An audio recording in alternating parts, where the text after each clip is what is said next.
জয়গুরু বন্ধুরা, আমার চ্যানেলে বিউটিজ কিচেনে আপনাদের সবাইকে স্বাগত।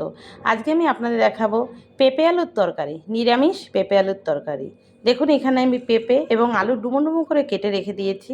এটাকে আমি এবার ভাজবো আগে। দেখুন আমি কড়া বসিয়ে দিয়েছি, কড়া গরম হয়ে গেছে। এবার আমি কড়াতে তেল দিয়ে দেবো। আমি পেঁপে আর আলুটাকে ভেজে নেবো একটু তেলে। আমি দেখুন বন্ধুরা, আমি পেঁপে আলুতে দিয়ে দেবো লঙ্কা বাটা এবং জিরে বাটা। লঙ্কা বাটা বেটে রেখেছি শিলে, জিরে আর লঙ্কা বেটে রেখে দিয়েছি। এটা দিয়ে আমি আজকে নিরামিষ পেঁপে আলুর তরকারি রান্না করব। দেখুন তেল গরম হয়ে গেছে, এবার আমি পেঁপে আলুটাকে দিয়ে দেবো।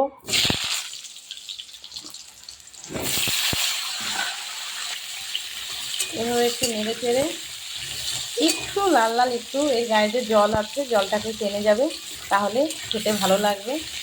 তরকারিটাও একটু ভাজা ভাজা হবে, একটু লাল লাল। দেখুন বন্ধুরা, লাল লাল হচ্ছে। আমি একটু হলুদ দিইনি এত সময়, আমি এখন হলুদ দিয়ে দিচ্ছি। আমি দিয়ে দেবো লবণ। এবার নেড়ে চেড়ে জল দিয়ে দেবো। এবার আমি দেখুন জল একদম শুকিয়ে গেছে, জল দিয়ে দিচ্ছি।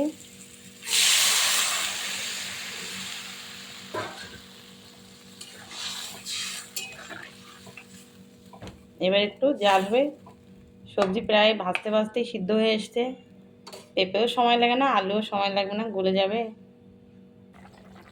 বন্ধুরা দেখুন টকবক ফুটছে। এবার আমি লঙ্কা বাটাটা দিয়ে দেবো।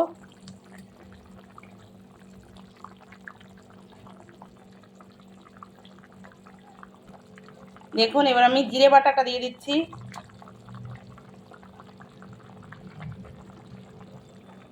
দেখুন বন্ধুরা, এবার আমি লঙ্কা আর জিরে বাটাটা একসঙ্গে করে দেব সুন্দর করে। তরকারিতে একদম মেখে যাবে। এটা কিন্তু একদম সত্যি গায়ে গায়ে মাখা, কিন্তু সুন্দর করে করব। শুধু জিরে লঙ্কা, নিরামিষ তরকারি তো জিরে লঙ্কা বাটা দিয়েই করব। আমরা কিন্তু শনিবার নিরামিষই খাই, তাই আজকে পেঁপে আলুর তরকারি করছি নিরামিষ। দেখুন বন্ধুরা, আমার কিন্তু হয়ে গেছে। এবার আমি নামাবো। নামিয়ে এবার আমি ফোড়ন দেবো তরকারিতে। দেখুন বন্ধুরা, আমি কড়া আবারই ধুয়ে বসিয়ে দিয়েছি। কড়া গরম হয়ে গেছে। এবার আমি কড়াতে তেল দিয়ে দেবো। আমি তেল দিয়ে দিচ্ছি। তেল গরম হয়েছে, তেজপাতা দিয়ে দিচ্ছি। দিয়ে দেবো জিরে ফোড়ন। এটাকে একটু নাড়াচাড়া দিয়ে একটু লাল লাল করবো।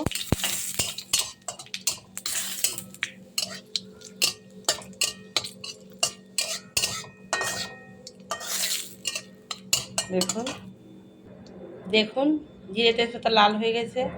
এবার আমি তরকারি দিয়ে দেবো।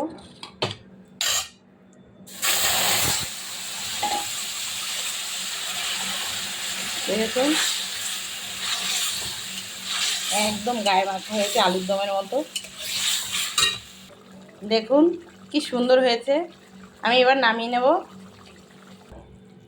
এভাবে কিন্তু আপনারা পেঁপে আলু দিয়ে তরকারি করে একবার খেয়ে দেখবেন, নিরামিষ ভীষণ ভালো লাগে। পেঁপে আলু তরকারি তো সবসময় জ্যান্ত মাছের ঝোল করে খায়, এভাবে তরকারি করে খেয়ে দেখবেন, খুব খুব ভালোই লাগবে খেতে। আর খেয়ে একবার আমাকে কিন্তু কমেন্টে জানাবেন খেতে কেমন লাগে। দেখুন বন্ধুরা, তরকারিটা কি সুন্দর কালার হয়েছে, দেখেছেন? কিন্তু শুধু জিরে লঙ্কা বাটা দিয়ে করেছি। দেখুন এটা তেলে সবসময় ঝোলে দেবেন, কষনে একটা আলাদা স্বাদ, আর ঝোলে কিন্তু আলাদা রকম খেতে লাগে।